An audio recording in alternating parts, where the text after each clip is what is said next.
आकर उसकी शादी सिर्फ इसलिए कराई गई क्योंकि मेरा पति और मेरी बहू दोनों के एक दूसरे के साथ नाजायज संबंध है और दोनों ही इस रिश्ते में एक दूसरे का साथ दे रहे हैं, जिसके चलते वो हम लोगों को बिल्कुल बर्दाश्त नहीं कर रहे हैं और हमें जान से ख़त्म कर देने के लिए सब जन तैयार है। कोई भी हमें पसंद नहीं कर रहा, ना मेरी बच्ची को पसंद कर रहा, क्योंकि अगर हम यहाँ रहेंगे, हम उस घर में रहेंगे, हम उसकी ज़िंदगी में रहेंगे तो कहीं ना कहीं उसे हमारे लिए भी कुछ ना कुछ करना पड़ेगा। और हमारी बहू के घर वालों का ये सोचना है कि जितना जो कुछ भी मास्टर का है वो सारा कुछ उसकी बेटी के नाम हो जाए, क्योंकि इस मसले में मास्टर ने खुद ही उन लोगों से बोला है कि मेरा जो कुछ भी है वो सब मैं तुम्हारी बेटी के नाम करूँगा। इसकी रिकॉर्डिंग भी हमारे पास उपलब्ध है। मैं मधुलता नागर, उरई जिला जालौन, नया पटेल नगर की रहने वाली हूँ। मेरे 2 बच्चे हैं। बड़ा मेरा बेटा 21 साल का है और मेरी बेटी 18 साल की है। मेरा बेटा मानसिक विक्षिप्त है। मेरे पति जो कि बांदा डिस्ट्रिक्ट में सरकारी अध्यापक हैं, मेरे बेटे की उन्होंने शादी करवा दी 23 जून को।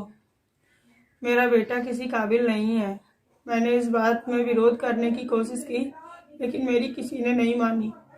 मेरे पति ने अपनी प्रॉपर्टी और अपनी नौकरी का फ़ायदा उठाते हुए लड़की वालों को अपने वश में कर लिया और लड़की वाले भी उसकी बात को मान गए और इन सभी लोगों ने मिलके मुझे और मेरी बेटी को जान से ख़त्म कर देने का प्लान बनाया, जिसमें मैं बहुत ज़्यादा परेशान होकर आज 7 महीने से अपने बच्चों को अपने ही तरीके से उल्टा सीधा खिला पिलाकर उन्हें पाल रही हूँ। मेरी बच्ची की पढ़ाई लिखाई सब बर्बाद हो चुकी है और अभी इसके चलते मैंने कोर्ट में मेंटेनेंस का मुकदमा दायर कर दिया।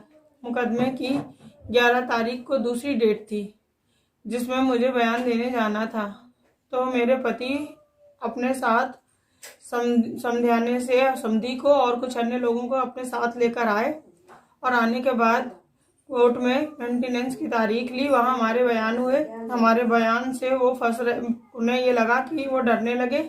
उन्हें लगा कि अब हम फंस जाएंगे, तो वो बहू को ले जाकर अपने साथ महिला थाने में उन्होंने घरेलू उत्पीड़न की एप्लीकेशन दे दी। फिर उसके बाद घर लौट के आए और मैंने घर वापस आने से पहले कोतवाली में और महिला थाने में और सीओ साहब के पास ये एप्लीकेशन भी दी और ये बात भी कही कि हमारी जान खतरे में है, ये विरोधी पार्टी हमारे घर पर बैठी है। किसी सुनवाई नहीं की।